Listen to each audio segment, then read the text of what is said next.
नवचंडी यज्ञ माझ्या घरामध्ये यज्ञ जाण्याच्या पूर्वी सगळ्यांची तयारी अशी चालू झाली. माझी आई, वडील, भाऊ, बहिणी, जावा, सासू, सासरे सगळ्यांनी यज्ञाला जाण्याच्या पूर्वी तयारी सगळी अशी केलेली आहे.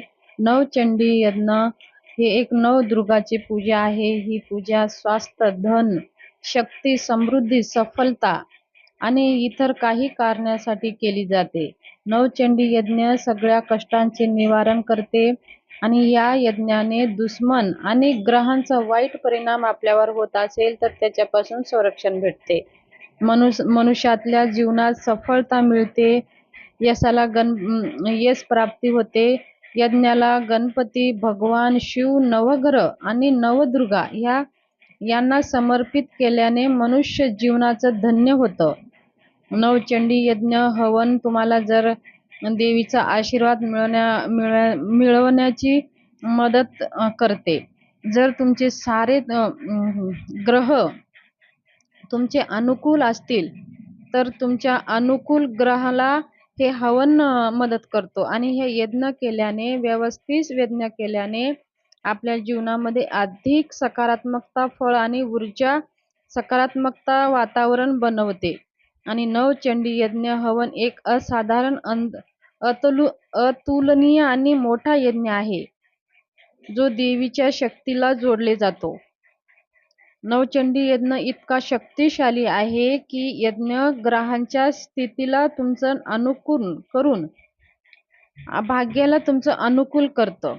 आणि नवचंडी यज्ञ पूर्ण केल्याने तुमच्या सगळ्या दिव्य वातावरण बदलतं आणि तुमच्या मनात शांतता निर्माण होते आणि ही दिव्य देवी तुमच्यावर प्रसन्न होते. ह्या यज्ञामुळे तुम्ही ही कठीण परिस्थितीत अनुकूल होते व तुमच्या जीवनाचे त्रास, कष्ट, दुःख दूर होतात. म्हणून नवचंडी यज्ञ तुम्ही कठीण परिस्थितीमध्ये एकदा तरी करावे.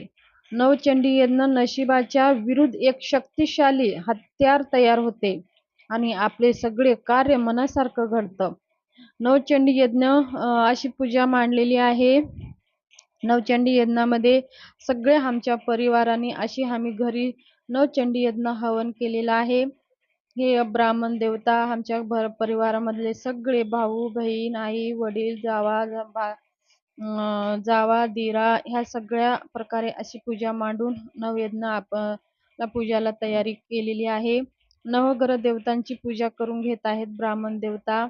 आणि नवग्रह पूजा ही आपले सगळे कुंडलीतले जे ग्रह आहेत ते शांत करण्यासाठी नवग्रह देवताची पूजा केली जाते. नवग्रह आपल्या ग्रहामध्ये जर कोणतेही ग्रह अनुकूल असतील तर आपल्या जीवनामध्ये त्यांचं खूप वाईट परिणाम आपल्याला भोगायला भेटतात.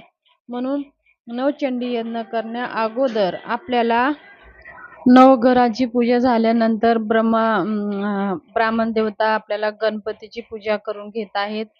गणपतीची पूजा झाल्याच्या नंतर या महाकाली, महासरस्वती, महालक्ष्मीची अशा स्थापना केलेली आहेत. ह्यांची सुद्धा ब्राह्मण देवतांनी पूजा करून घेतलेली आहे. अशा प्रकारे नवयज्ञ चंडीच्या अगोदर, यज्ञ हवन करण्याच्या अगोदर ज्या काही पूजा असतात त्या पूजा ब्राह्मण देवतांनी करून घेत असतात. आणि सगळ्या आमच्या परिवारातले लोक सगळ्या नऊवारी साडी आणि सोवळा, धोती, कुर्ता,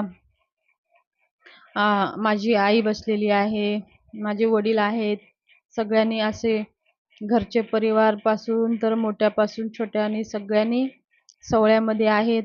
आणि नवचंडीची पूजा असल्यामुळे देवीला असं नवरीसारखं सगळं घर सजवलेलं आहे. घरामध्ये खूप सकारात्मक म्हणजे आनंदाचं वातावरण आहे. नवचंडी कुलदेवी, आपल्या कुलदेवीची ही एक यज्ञ आहे. हे यज्ञ खूप मोठा यज्ञ असतो. आपल्या घरामध्ये सुख, शांती, आनंद राहण्यासाठी, तर आई भगवतीची सेवा रुजू करण्यासाठी सगळ्यांनी खूप आनंदाने, उत्साहाने या पूजेला सहभागी सगळे झालेले आहेत. आणि पूजा करताना खूप अद्भुत एक असा अनुभव येत असतो. आपल्याला माहितीच आहे, आई भगवती ही कुलदेवी आहे. कुलदेवीची सेवा करताना एक अलगच आनंद असते. ती आपली जशी आई असते ती आपल्या परिवाराची आई असते. कुलदेवी म्हणतो आपण. नवचंडी यज्ञ ही कुलदेवीची सेवा आहे. जाण्याआधी सगळ्यांनी तयारी नवरीसारखं सजून थटून नटून सगळी तयारी चालू आहे. माझी आई आहे, वहिनी आहे, बहीण आहे. जसं नवचंडी म्हणजे आई भगवती जसं नटून थटून असते तसंच नटून थटून करतात. हे बघा, आई हवनामध्ये विडे अर्पण करण्यासाठी असे 11 विडे तयार करून ठेवलेले आहेत. गणपती देवता, नवग्रह देवता हे अशा प्रकारे सगळे पूजा स्थापना केलेले आहेत. हवनाची सुद्धा तयारी पूर्ण झालेली आहे. असे 11 विडे आई भगवतीला अर्पण करण्यासाठी सगळं काही ब्राह्मण देवतांनी जसं सांगितल्याप्रमाणे ही सगळी सेवा आपण करून घेतलेली आहे. तर जीवनामध्ये एकदा तरी कुलदेवीची सेवा, कृपा, आशीर्वाद प्राप्त करण्यासाठी नवचंडी यज्ञ एकदा तरी करावं आपल्या परिवारामध्ये. अत्यंत महत्त्वपूर्ण की पूजा आहे. थोडं खर्च लागतो, पण त्याचे रिझल्ट, त्याचे परिणाम पण चांगले भेटतात. त्यांचं सकारात्मक आपल्या जीवनावरती त्याचा परिणाम होतं आणि आपल्या मनासारखी परिस्थिती नसेल, म्हणजे मनाविरुद्ध काही घडत असेल, खूप नुकसान होत असेल, काही आपल्या जीवनामध्ये खूप आपल्याला समस्याला तोंड द्यावे लागत असेल, तर एकदा तरी आपण आपल्या परिवारामध्ये नवचंडी यज्ञ जरूर करावे. आपल्या घरामध्ये सुख शांती आनंद राहण्यासाठी आणि आपलं सगळं काही कार्य मनासारखं घडावं, सुख शांती राहावं परिवारामध्ये. काही अडथळे अडचणी असेल तर आई देवी कृपेच्या आशीर्वादाने सगळं निवारण व्हावं, म्हणून आपण एकदा तरी थोडंसं खर्च तर लागणारच आहे. त्या खर्च ॲडजस्ट करून एकदा तरी आपल्या परिवारामध्ये नवचंडी यज्ञ जरूर करून घ्यावे. आणि आई कुलदेवीची अत्यंत उच्च कोटीची सेवा आहे. जर आपल्याकडनं कळत नकळत काही कुलदेवीची सेवा झाली नसेल, काही चुका झाली असेल, तर ह्या यज्ञाने सगळ्या चुकासुद्धा माफ होतात आणि आपल्याकडून कुलदेवीची सेवा घडते, आपलं मनासारखं होतं. तर ही छोटीशी माहिती माझ्या घरची नवचंडी यज्ञाविषयी माहिती शेअर करायची होती. नवचंडी यज्ञ कसं वाटलं कमेंट बॉक्समध्ये जय माता श्री भवानी माता लिहा आणि सबस्क्राईब जरूर